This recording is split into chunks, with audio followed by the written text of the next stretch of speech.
안녕하세요. 매일 새로운 사연을 전하는 읽어주는 사연 라디오입니다. 구독과 좋아요, 많은 공유 부탁드립니다. 오늘의 사연 시작하겠습니다. 안녕하세요. 결혼한 지 14년 차에 아이들을 키우고 있는 40대 여성입니다.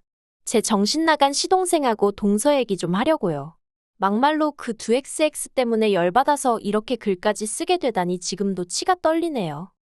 지금 돌이켜 생각해보면 뭐가 그렇게 좋았는지 남편하고 결혼할 때 이것저것 재보지를 못했어요.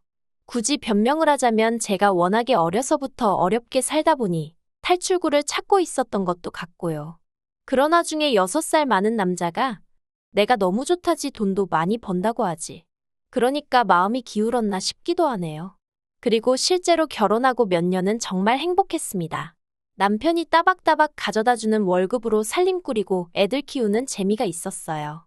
그렇지만 그런 행복을 온전히 누리지는 못했는데 그때는 그게 우울증이란 생각은 못했지만 아무튼 이 행복이 언젠가 깨어지지 않을까 하는 막연한 불안감이 있었거든요. 그리고 아니나 다를까 첫째가 초등학교에 들어가던 시기에 남편이 직장에서 잘렸습니다. 원래 성격이 저한테 미주알고주알 말하는 사람이 아니라서 저도 어쩌다 잘렸는지는 지금도 몰라요. 하지만 회사가 어떻게 자기한테 그럴 수 있냐며 분통을 터뜨리는 모습을 보곤 뭔가 억울한 일이라도 있었나 하고 저 혼자 추측만 할 뿐이었죠. 그리고 다행히 제가 그래도 모아둔 돈이 얼마간 있었어서 남편에게 빨리 새로운 직장을 구하라고 채근하는 대신 이제껏 당신 열심히 살았으니 조금 긴 휴가를 받았다 생각하고 휴식을 좀 취하라고 했습니다. 그땐 그게 현명하고 배려심 있는 아내의 모습이라고 생각했으니까요. 그런데 지금 생각해보면 괜한 소리를 했던 것 같아요. 직장에서 그렇게 나와서 사람이 바뀐 건지 원래 그런 사람이었는지는 모르겠지만 어떤 일이라도 시작을 해야 돈을 벌어오고 할 텐데 세워라 내워라 하고 술만 퍼마시고 도통 뭐라도 해보려는 생각이 없는 사람처럼 시간을 보냈거든요. 결국 저는 남편에게 언제까지 그러고 살 거냐고 재산이라고 해봤자 얼마 되지도 않는 돈도 이제 거의 다 바닥났다고 정신 좀 차리라고 했어요.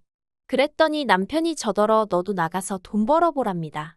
남한테 아쉬운 소리 들어가며 돈 버는 게 어디 쉬운 일인 줄 아냐면서요. 황당하고 어이없었죠. 결혼 전에는 저도 남편만큼 큰 회사는 아니었어도 직장에 다니는 평범한 회사원이었거든요. 그런데 자기가 먼저 자기는 아내한테 내조받고 싶다면서 회사 관두라고 자기 혼자 벌어서도 먹고 사는 건 지장 없게 하겠다며 호언장담을 할 땐 언제고. 이래서 여자도 능력이 있어야 된다고 하는구나. 정말 별의별 생각이 머릿속을 스치대요.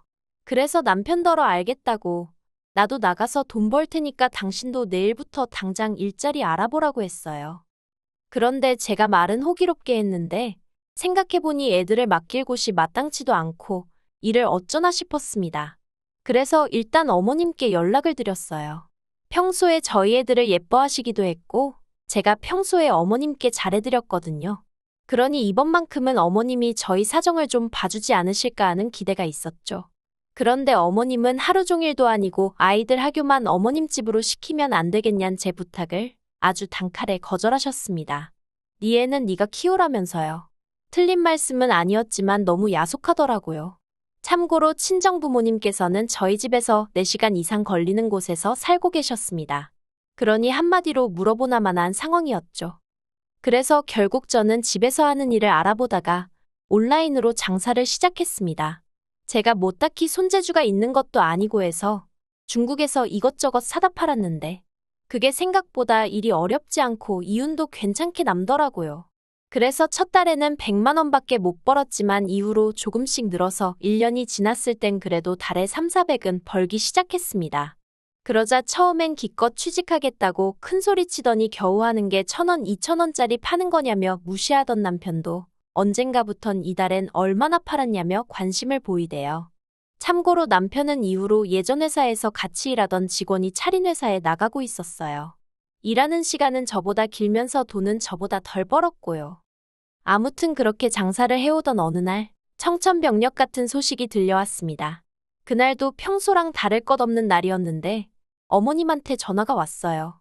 그리고 어머님은 다급한 목소리로 아버님이 지금 119에 실려가셨다며 저더러 당장 병원으로 오라시대요. 놀라서 하던 일도 멈추고 병원으로 쫓아가니 뇌경색으로 쓰러지신 아버님이 자리에 누워 계셨어요. 이후로 아버님은 중환자실로 들어가셨고 결국 요양병원으로 가시긴 하셨지만 그 과정에서 모든 병간호는 제 몫이었습니다. 남편은 회사 일을 핑계로, 어머님은 나이를 핑계로 병간호는 못한다지. 그렇다고 24시간 내내 간병인을 쓸 만한 형편도 아니었지. 그러니 자연스레 그 화살이 저한테 향하더라고요.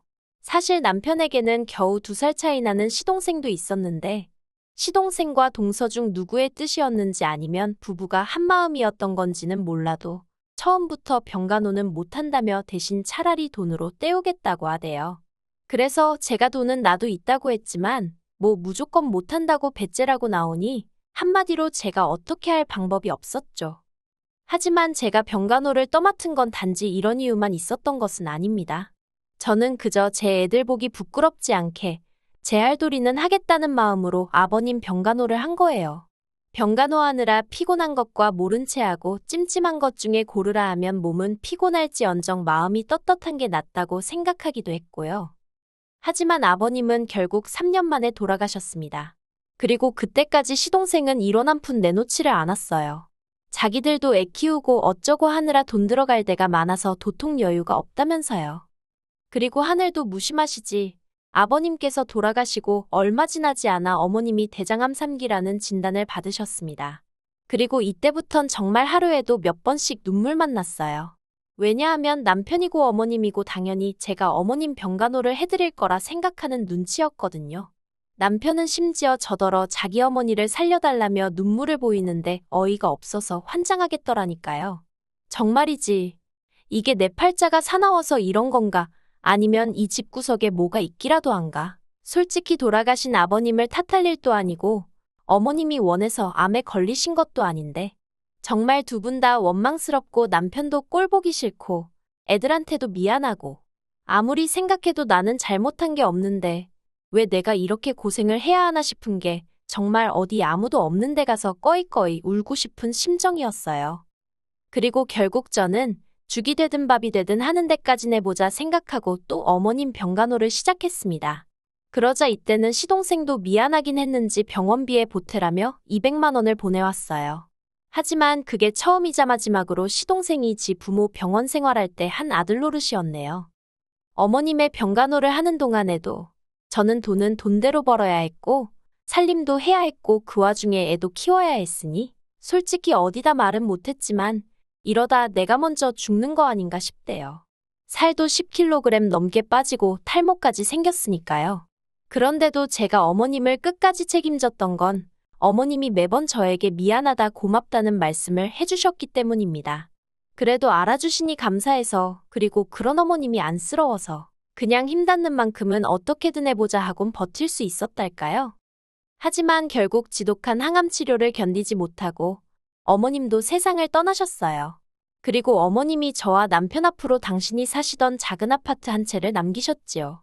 그래서 남편과 저는 그 아파트를 팔아서 저희 대출을 갚았습니다. 사실 아버님 때부터 시작해서 저희가 매번 병원비를 부담하고 있었기 때문에 정작 저희 대출은 이자만 간신히 갚아가는 정도였거든요.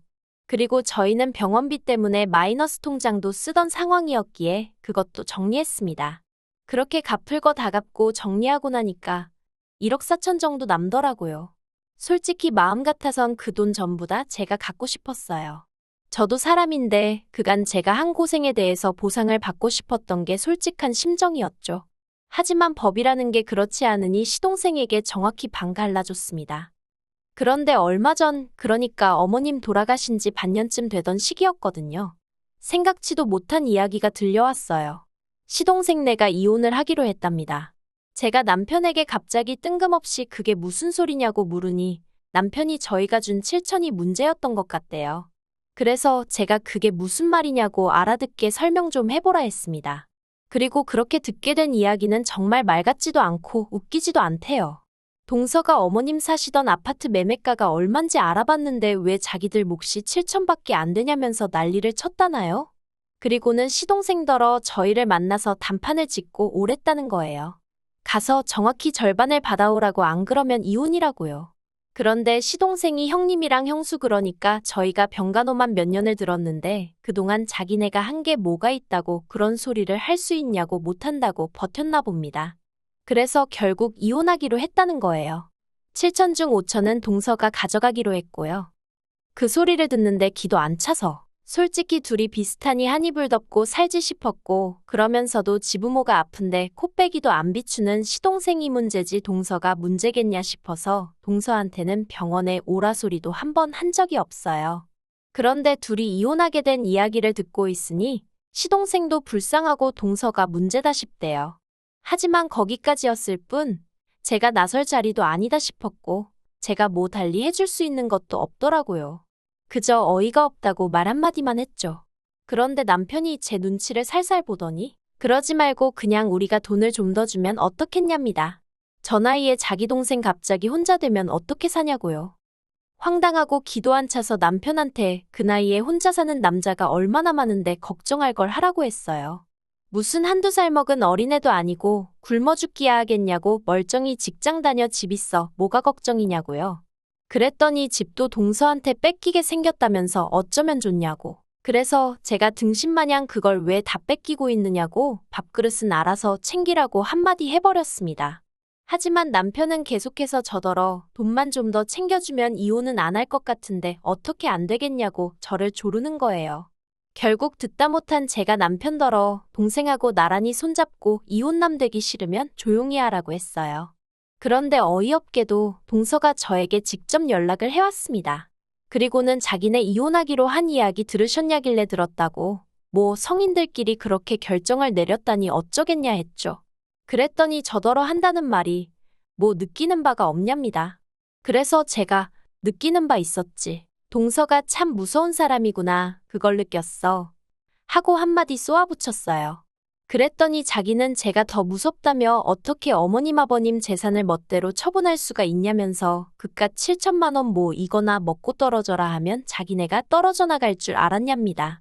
그리고는 한다는 말이 자기가 생각을 해봤는데 분해서 도저히 안 되겠다면서 이혼 안 하고 저희 부부랑 싸울 거래요. 싸워서 자기 몫은 찾아가겠다나요? 그리고 이 이야기를 남편에게 전하니 남편도 예전과는 달리 아주 격양된 반응을 보였습니다. 이혼할 동생이 안쓰러워 전전긍긍하던 모습은 온데간데 없고 그거 미친 엑스 아니냐면서 난리가 났죠. 그리고는 그걸로도 분이 안 풀렸는지 시동생더러 네 마누라 데리고 당장 오라고 전화에다 대고 소리를 고래고래 지르는 거예요. 그렇게 저희 부부와 시동생 부부가 마주하게 되었습니다. 시동생은 영문을 모르겠다는 표정으로 저희 부부더러 도대체 무슨 일이냐고 물었고 그런 시동생에게 네 마누라한테 한번 물어봐라 하고 남편이 소리를 쳤어요. 저희 남편이 동서더러 마누라니었더니 시동생 앞에서 그런 식으로 부른 적이 없었거든요. 그래서 시동생이 정말 깜짝 놀란 눈치였습니다. 그리고 그때 동서가 자기가 뭐 못할 말이라도 했냐면서 시동생더러 내가 형님한테 법적으로 해보자고 그랬다고 싸워서라도 우리 목숨 받아내겠다고 그랬어. 하고 언성을 높이대요. 그러자 시동생은 한숨을 푹 내쉬었는데 놀랍게도 그게 다였어요. 솔직히 저는 시동생이 자기 마누라한테 뭐라고 말 한마디라도 할 줄 알았습니다. 네가 뭔데 나서냐? 가만히 있어라 뭐 그런 말이요. 그런데 시동생은 화를 내기는커녕 저희 남편더러 그래서 지금 자기더러 어쩌라는 거냐고 무슨 애도로 이런 자리를 만든 거냐고 짜증을 내기까지 했죠. 역시 서로 비슷하니 한 이불 덮고 살지 않은 제 생각이 맞다 싶었습니다. 그리고 그런 시동생에게 남편이 네가 사람 자식이 맞냐면서 기어이 주먹질을 하려는 걸 제가 간신히 말렸어요. 혹시나 나중에 법적으로 정말 다투게라도 되면 괜히 트집 잡힐 일이나 생길 것 같단 생각에 본능적으로 남편 주먹을 낚아챈 거죠. 남편은 분을 삭히지 못하고 씩씩거리며 시동생더러 어디 한번 마음대로 해보라고 욕을 퍼부었고 그러자 시동생이 조금 전 기세는 온데간데 없이 아 진짜 형 한 번만 좀 도와줘. 정말 내가 이혼당하는 꼴을 봐야 직성이 풀리겠어 하는데 남편이 당장 눈앞에서 꺼지라며 네가 원하는 대로 법대로 해보자고 그러대요. 하지만 그 일이 있으므로 소송을 건의어쩌니 하더니 집으로 종이 쪼가리 한 장 오는 게 없었습니다. 대신에 어처구니 없는 소식이 들려왔지요. 한통 속인 것 마냥 굴던 시동생 부부가 이혼 소송 중이라고요. 속사정이 정확히 어떻게 된 건진 모르겠지만 시동생이랑 동서가 서로 탓을 하고 있다나요. 시부모님 생전에 시동생이고 동서고 뭐 한 게 없으니 법적으로 재산 가지고 다퉈볼래도 답이 안 나온다 싶었던 건지. 뭐 아무튼 저희야 그쪽에서 어떻게 나오든지 간에 이번엔 형제고나발이고 한번 제대로 붙어볼랬더니 웃기지도 않네요. 사람이 사람돌이는 하고 자기 권리를 찾아야지. 정말이지 그런 심보로 살면 언제가 됐든 벌 받는다고 그 말 한마디 해주지 못한 게 한입니다. 긴 이야기 들어주셔서 감사합니다. 오늘의 사연은 여기까지입니다. 구독과 좋아요, 알람 설정해주시면 앞으로 더 좋은 사연으로 찾아오겠습니다. 감사합니다.